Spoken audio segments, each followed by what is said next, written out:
নমস্কার, আমি ডক্টর অভিজিৎ বিশ্বাস এসে গেছি আপনাদের সামনে আবার নতুন একটি ভিডিও নিয়ে।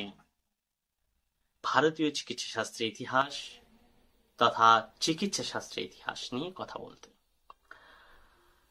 আমার আগের পর্বটি যারা দেখেননি আমি অনুরোধ করব তাদেরকে ইন্ডিয়ান মেডিকেল হিস্ট্রি পার্ট 1 পর্বটি অবশ্যই দেখুন, তাহলে এই ভিডিওটিতে আপনাদের বুঝতে সুবিধা হবে। আমরা আগের পর্বে আলোচনা করেছিলাম ভারতীয় চিকিৎসা শাস্ত্রে তথাপি আয়ুর্বেদ চিকিৎসা শাস্ত্র সম্পর্কে। কিছু জিনিস যেগুলো আমরা বলিনি, যেগুলো জানা বাকি রয়ে গেছে, সেগুলো নিয়ে আলোচনা করে আজকে গ্রিক মেডিসিন সম্পর্কে আমাদের কথা বলার কথা ছিল। আয়ুর্বেদের চিকিৎসা শাস্ত্র সম্পর্কে যেটা প্রথমেই আমি বলবো, যেটা বাকি রয়ে গেছে, সেটা হচ্ছে এদের যে প্রিন্সিপাল, এই আয়ুর্বেদ চিকিৎসার যে মেইন যে থিওরি, সেটা তিনটি জিনিসের উপর বেস করে দাঁড়িয়ে। ফার্স্ট, বায়ু বা এয়ার, আমরা যে শ্বাস নিচ্ছি, শ্বাস ছাড়ছি, এই এয়ার এবং পিত্ত বা গল ব্ল্যাডার, আমরা আপনারা প্রত্যেকেই পিত্ত দেখেছেন, মাছের ভিতরে পিত্ত থাকে, প্রত্যেকের শরীরে প্রাণীদের স্পেশালি। তো ওই পিত্ত বা গল ব্ল্যাডার আর কফ বা মিউকাস, যেমন আমরা গলা দিয়ে কফ পার করি, বা পটির সাথে অনেকটা মিউকাস থাকে অনেক সময়, বা অনেক সময় যে শ্লেষ্মা যেটা বলি, তো এটাকে কফ বলা হয়।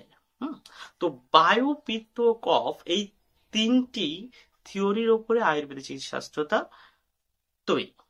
এই তিনটি থিওরির কোনো একটা যদি ইমব্যালেন্স হয়, তাহলে মানুষের শরীর খারাপ হয়, এই চিকিৎসা শাস্ত্রটা মনে করে। আমি এর আগে বলেছি এই ত্রিদশা থিওরি আয়ুর্বেদিক, এর সাথে অনেকটাই গ্রিক মেডিসিনের থিওরি সিমিলারিটি আছে, যেটা আমি পরবর্তীতে কথা বলবো। এখানে একটা জিনিস যেটা আমি আজ লাস্ট ভিডিওতে বলিনি, সেটাও বলে রাখি। বর্তমান আর্কিওলজিক্যাল সার্ভেতে পাওয়া গেছে 2000 বছরের পুরনো একটি সভ্যতা, মহেঞ্জোদারো এবং হরপ্পা সভ্যতা, যেখানে পাওয়া গেছে অ্যাডভান্স স্যানিটেশন এবং ওয়াটার সাপ্লাইয়ের সিটি। মানে সেই সময়কার যে শহর ছিল, সেই শহরে স্যানিটেশন বলতে যেটা বোঝানো হয়েছে, সেটা হচ্ছে কোথায় বাড়িতে টয়লেটটা থাকবে, তার আবর্জনাটা কোথায় পড়বে, বাড়িতে রান্নাঘরের আবর্জনাটা কোথায় যাবে, বাড়ির নোংরা ঘরা কোথায় যাবে, এই যে ব্যবস্থা, এটাকে স্যানিটেশন ব্যবস্থা বলা হয়। এবং ওয়াটার সাপ্লাই বা ওয়াটার পাম্পিং, আজকে যে বাড়িতে বাড়িতে পাইপ লাইন করে জল আসছে, এবং এক ঘরের থেকে আরেক ঘরে পাইপের মাধ্যমে জল যাচ্ছে, ট্যাপের মাধ্যমে জল ইউজ করছি। আজ থেকে 2000 বছর আগেকার শহর, সেখানে এই ব্যবস্থা রয়েছে। ব্রিটিশরা ক্লেম করছে তারা নাকি এই পাইপ সিস্টেমে জলের ব্যবস্থার চিন্তাধারাটাকে সারা বিশ্বের সামনে উন্মোচন করেছেন। কিন্তু 2000 বছর আগেকার ঘটনা, সেখানে ভারতবর্ষের সভ্যতা এটা রয়েছে, এবং এগুলো থেকে বোঝা যায় যে ভারতবর্ষের সেই সময় তখন এই চিকিৎসা ব্যবস্থা কতটা উন্নত ছিল, এবং মানুষ এই রোগ এবং চিকিৎসা সম্পর্কে কতটা উন্নত মানসিকতা ছিল, এখান থেকে বোঝা যায়। তো ভারতীয় চিকিৎসাতে যদি গোল্ডেন পিরিয়ড আমাকে জিজ্ঞেস করো তোমরা, তাহলে গোল্ডেন এজ বলতে আমি বলবো যীশু খ্রিস্টের জন্মের 800 বছর আগে থেকে মৃত্যুর 400 বছর পর্যন্ত, এই যে সময়টা, বা 600 বছর পর্যন্ত, এই সময়টাকে বলা হয় golden age of the medical system of India. আমি এর আগের দিন বলেছি এই ভারতীয় চিকিৎসা শাস্ত্রের মূলত যে সেটব্যাক দেখা গেছিল, বা আয়ুর্বেদ চিকিৎসা সেটব্যাক দেয়, সেটা হচ্ছে মুসলিম রুলাররা যখন ভারতবর্ষে এসেছিল। মুসলিমরা যখন ভারতবর্ষে এসেছিল, আয়ুর্বেদ চিকিৎসার সেটব্যাক তো হয়ে এসেছিল, কিন্তু নতুন কিছু মেডিকেল সিস্টেমও তারা এনেছে। কারণ সেই সময় তাদের তাহলে চিকিৎসা ব্যবস্থা কি ছিল, তারা কিভাবে চিকিৎসা করত? সেই চিকিৎসা ব্যবস্থা ছিল ইউনানি টিবেটিয়ান চিকিৎসা ব্যবস্থা, যেটা মূলত সোর্স ছিল গ্রিকীয় রোমান লিটারেচার। সেটা আমি পরবর্তীতে আসছি কি করে আসলো। এবং এই ইউনানি চিকিৎসা ব্যবস্থার বেশ কিছু ক্লিনিক ভারতবর্ষের বিভিন্ন জায়গায় আমরা দেখতে পাই, যেমন দিল্লিতে, যেমন আলিগড়ে, যেমন হায়দ্রাবাদে, যেমন লখনৌতে, এখনো বেশ কিছু জায়গায় এই ক্লিনিক ভারতবর্ষে দেখা যায়।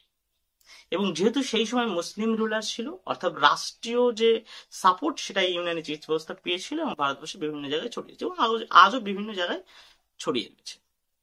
এরপরে ভারতবর্ষে 18 শতকে যখন ভারতীয় ব্রিটিশ রুলার্সরা রয়েছে, সেই সময় জার্মান থেকে কিছু ধর্ম প্রচারকরা কলকাতাতে এসে ধর্ম প্রচারের সাথে সাথে হোমিওপ্যাথিক চিকিৎসাটাকে স্প্রেড করে, এবং ভারতীয় হোমিওপ্যাথিক চিকিৎসারা তারা ক্লেম করছে যে বিশ্বের মধ্যে সব থেকে বেশি হোমিওপ্যাথিক প্র্যাকটিশনার ভারতবর্ষে রয়েছে, এবং ভারতবর্ষের 10টির মধ্যে 8টি ব্যক্তি হোমিওপ্যাথির চিকিৎসা করান বা হোমিওপ্যাথি থেকে চিকিৎসায় ভালো হয়েছে।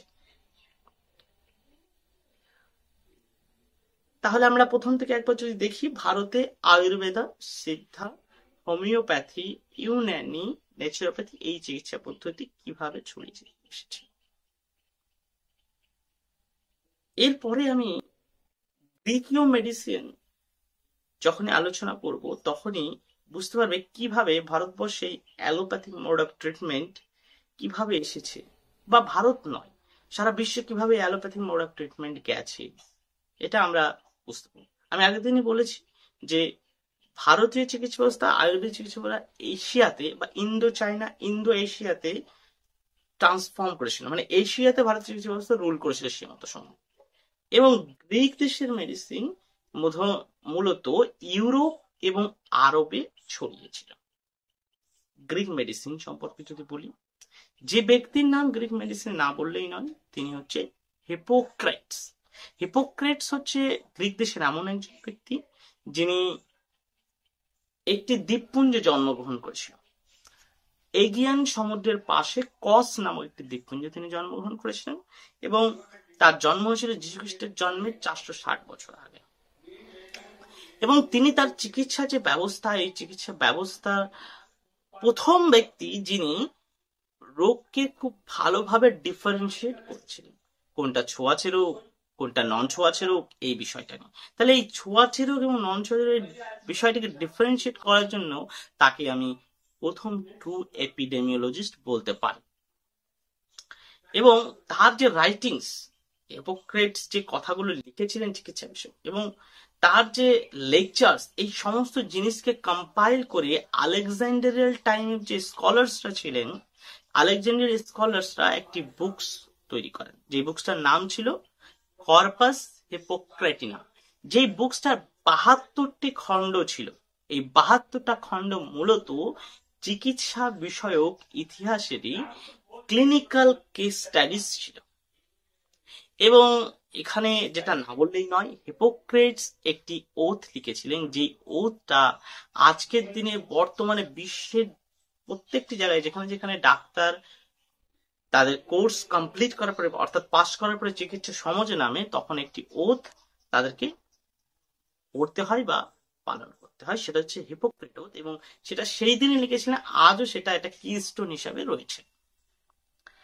স্পেশালি হোমিওপ্যাথিক ডক্টররাও কিন্তু hypocrites oath as well as তার পাশাপাশি হ্যানিম্যানিয়ান ওথটা তারা পড়েন বা মানেন, যেটা আমি পরে কোনো একদিন আপনাদের সাথে ডিসকাস করব।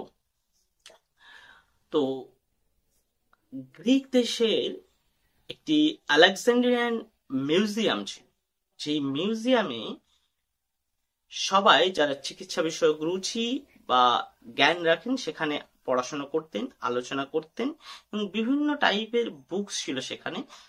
মোরালে 70,000-এর উপরে বুকস ছিল সেখানে, এবং তারা তাদের যে নলেজটাকে, একটা ভান্ডারটাকে প্রিজার্ভ করে রেখেছিল। এবং সময়ের সাথে সাথে যখন গ্রিক সাম্রাজ্যের অবনতি ঘটতে শুরু করে, গ্রিক সাম্রাজ্য যখন পড়তে শুরু করলো, এবং ফার্স্ট সেঞ্চুরিতে যখন রোমান এম্পায়ার আস্তে আস্তে সিভিলাইজেশন, রোমান সিভিলাইজেশন উপরে উঠতে শুরু করলো, তখন আমরা যেটা পরিবর্তন করি বা যেটা বুঝতে পারি, রোমানরা কিন্তু গ্রিকদের তুলনায় অনেক বেশি প্র্যাকটিক্যাল ছিল। গ্রিক সাম্রাজ্যের অনেক জিনিস ডিসঅ্যাপিয়ার হয়ে গেছে, অনেক জিনিস নষ্ট করে দেওয়া হয়েছে, কিন্তু রোমানরা তাদের এই যে চিকিৎসা বিষয়ক যে ফান্ডাটা, সেটা কিন্তু নষ্ট করেনি। অর্থাৎ গ্রিকরা চলে যায়, কিন্তু গ্রিক মেডিসিনের যে থিওরি সেটা পড়েছিল। এবং রোমানদের চিকিৎসা ব্যবস্থা সম্পর্কে বা রোমান মেডিসিন সম্পর্কে যদি বলি, তাহলে সেখানে অবশ্যই যে ব্যক্তির নাম না বললেই নয়, তিনি হচ্ছেন ডক্টর গ্যালেন। এবং ডক্টর গ্যালেন জন্মগ্রহণ করেছিলেন পারম্যাঙ্গানন বলে একটি শহর, যেটি এশিয়ার একটি শহর, এবং বর্তমানে এটি তুর্কিতে অবস্থিত। এবং তিনি চিকিৎসা বিষয়ক অনেক অবদান রেখেছেন মানুষ সমাজে। এবং তাহলে তিনি ওই গ্রিকীয় মেডিসিনের যে থিওরি বা যে চিকিৎসা বিষয়ক নলেজ, সেখান থেকে যেগুলো তার মনে হয়েছে এগুলো সঠিক, যেগুলো তার বিচার বুদ্ধিতে সঠিক হয়, সেগুলো তিনি রেখেছেন। বাদ বাকিগুলো যেগুলো সুপারস্টিশন, ডগমা, সেগুলো বাদ দিয়ে দিয়েছেন। এবং এই গ্যালেনের যে থিওরি ছিলেন, তিনি মূলত বলেছেন রোগের মূলত তিনটি কারণ হতে পারে। একটি প্রিডিসপোজিং ফ্যাক্টর, একটি এক্সাইটিং ফ্যাক্টর, এবং আরেকটি হচ্ছে এনভায়রনমেন্টাল ফ্যাক্টর, যেটা বর্তমানে চিকিৎসা শাস্ত্রের যে থিওরি তার সঙ্গে অনেকটাই সিমিলার। অতএব তার চিন্তাধারা, চিকিৎসা চিন্তাধারাটা অনেক বেশি মডার্ন ছিল। এবং গ্যালেনের চিকিৎসা বিষয়ক অনেক থিওরি, অনেক জিনিস up to middle age 14th century পর্যন্ত সেটা মেনে নেওয়া হয়েছিল। এবং বলা যেতে পারে মেডিকেল ডিকটেটর ছিলেন সেই সময়কার। ওনার উপরে আর কোনো মেডিকেল বড় চিকিৎসক ছিলেন না যার কথাই শেষ কথা ছিল। তো মিডিল এজ মানে খ্রিস্টের মৃত্যুর 500 বছর পর থেকে 1500 বছর, এই যে সময়টা, এই সময়টাকে মিডিল এজ বলা হয়। এবং এই সময়ে কিন্তু চিকিৎসা জগতের ডার্ক এজেস বলা হয়। তো যদি পরীক্ষায় প্রশ্ন আসে বা এই বিষয়ে কোনো কোশ্চেন কারোর সামনে আসে যে চিকিৎসা বিষয়ক বা চিকিৎসা জগতের ডার্ক এজ কোন সময়টাকে বলা হয়, সেটা হচ্ছে মিডিল এজ। কারণ এই টাইমে কিন্তু ইউরোপ বেশ কিছু সুপারস্টিশন ডগমাতে ভরে গেছে, মানে আবার পুরোনো দিনের মতো চিকিৎসা ব্যবস্থা চলে গেছিল। সেখানে আর এরকম সাইন্টিফিক কথাবার্তা, সাইন্টিফিক চিকিৎসার কথা কেউ বলতো না, বা এই জিনিসগুলো ধীরে ধীরে ডিসঅ্যাপিয়ার হয়ে যাচ্ছে। কারণ তখন প্লেগ, কলেরা, বা টিউবারকুলোসিস, মিজেলস, চিকেন পক্স, এই টাইপের ডিজিজে ভরে যাচ্ছিল এগুলো। এবং তারা ধীরে ধীরে আবার কুসংস্কার বিশ্বাস করছিল, মানে অভিশপ্ত আত্মা বা ভগবানের বা ঠাকুরের অভিশাপ, এই জিনিসগুলো তারা মানতে শুরু করেছে। ঠিক এই মতো মুহূর্তে কিন্তু আরবিয়ানরা এই গ্রিকীয় রোমান মেডিকেল লিটারেচারকে চুরি করে। আমি আবারও বলছি, অ্যারোবিয়ানসরা গ্রিকীয় রোমান মেডিকেল লিটারেচার চুরি করে এবং নিজেদের ভাষায় সেটি ট্রান্সলেট করে। এবং যে চিকিৎসা পদ্ধতির নাম আরবে প্রচলিত হলো এবং সারা বিশ্বে প্রচলিত, সেটা হচ্ছে ইউনানি চিকিৎসা পদ্ধতি। কোথা থেকে এসছে তাহলে ইউনানি চিকিৎসা পদ্ধতি? Greek to Roman, Roman to Europe, Europe থেকে ধীরে ধীরে আরবের হাতে। এবং আরবের যে দুজন চিকিৎসক, স্কলার, চিকিৎসকের নাম বলবো, যাদের অবদান আরবে প্রচুর এবং সারা বিশ্বের কাছে প্রচুর, যাদের অবদান ভোলার নয়, সে দুজন ব্যক্তি হচ্ছে একজন আবু বাকের, একজন হচ্ছে ইবন সিনা। এই আবু বাকের ওয়েস্টার্ন ওয়ার্ল্ড তার নাম রাজেশ নামে পরিচিত, এবং ইবন সিনাকে অভিসেনা নামে পরিচিত। এবং তারা এই গ্রিকীয় রোমান চিকিৎসা পদ্ধতির যে থিওরি বা যে লিটারেচার, যেখানে যেখানে তাদের কিছু চেঞ্জেস মনে হয়েছে করেছে, নিজেদের জ্ঞানত নলেজ কিছু ইনক্লুড করেছে সেখানে। এবং আমরা দেখে থাকি ইবন সিনা বা আভিসেনার লেখা একটা বুক ক্যানন অফ মেডিসিন, সেখানে তিনি তার লাইফের, তার জীবন দশায় যে যে এক্সপিরিয়েন্স গুলো করেছেন, ক্লিনিক্যাল কেস স্টাডিজ, এবং সেগুলো সবকিছু সেখানে লেখা। এখানে আরেকটা সবার জন্য বলে রাখছি, স্পেশালি ছাত্রদের জন্য, এটা মন দিয়ে শোনো। দেখো, এই যে আমরা বলছি না যে ওয়ার্ডস গুলো, সুগার, পিলস, ড্রাগস, এই শব্দগুলো কোথা থেকে এসছে জানো? অ্যালকোহল, সবই আরব থেকে এসছে। আজকে আমরা মেডিসিনে যখন বলছি, অ্যালকোহল নিয়ে বলছি, পিলস নিয়ে বলছি, ড্রাগস নিয়ে বলছি, এগুলো সবই কিন্তু আরব থেকে এসছে। এবং প্রকৃতপক্ষে আর্ট অফ প্রেসক্রিপশন, এই ডাক্তারবাবু প্রেসক্রিপশন লেখেন, সেখানে ওষুধ কিভাবে খেতে হবে, কিভাবে দিতে হবে, এই যে ব্যাপারগুলো লিখে রাখেন, এইগুলো, এই আর্ট অফ প্রেসক্রিপশন মূলত কিন্তু হুইচ ইজ ইনভেন্টেড ফ্রম আরবই কিন্তু। তাদের কন্ট্রিবিউশন ফার্মাকোলজিতে প্রচুর প্রচুর কন্ট্রিবিউশন রয়েছে। তো সেই সময় বাগদাদে, দামাস্কাসে প্রচুর কিন্তু মেডিকেল কলেজ, হসপিটালস এস্টাবলিশমেন্ট হয়, বিভিন্ন জায়গায় এস্টাবলিশড হতে শুরু করে। এবং মিডিল এজে যখন এরকম একটা টার্বুলেন্ট পিরিয়ড চলছে, সেই সময় কিন্তু খ্রিস্টিয়ানিটি বা খ্রিস্টিয়ান ধর্মাবলম্বী লোকজনেদের উদ্ভব হয় প্রচুর পরিমাণে এবং তাদের ইনফ্লুয়েন্স ছড়িয়ে পড়ে এবং ধীরে ধীরে ব্রিটেনের ইয়র্কে এবং বিভিন্ন জায়গায় প্রচুর হসপিটালস এবং মেডিকেল কলেজ খুলতে শুরু করে। আস্তে আস্তে এইভাবে চিকিৎসা ব্যবস্থা সব জায়গায় সারা বিশ্বে ছড়াচ্ছিল, যতদিন না মেডিসিনের স্টার্ট হলো। এই মডার্ন মেডিসিন স্টার্ট বলতে আমি কি বলতে চাইছি, প্যারাসেলসাস, যার নাম না বললেই নয়, প্যারাসেলসাস তিনি অনেক বেশি সাইন্টিফিক মানসিকতার লোক ছিলেন, অনেক বেশি বিগত যে চিকিৎসকদের নাম বললাম তাদের থেকে অনেক বেশি সাইন্টিফিকও ছিলেন। তিনি প্রকাশ্যে জনসমাজে আভিসেনা বা ইবনসেনার যে বুক স্ক্যানার অফ মেডিসিন সেটা পুড়িয়ে দিয়েছিলেন।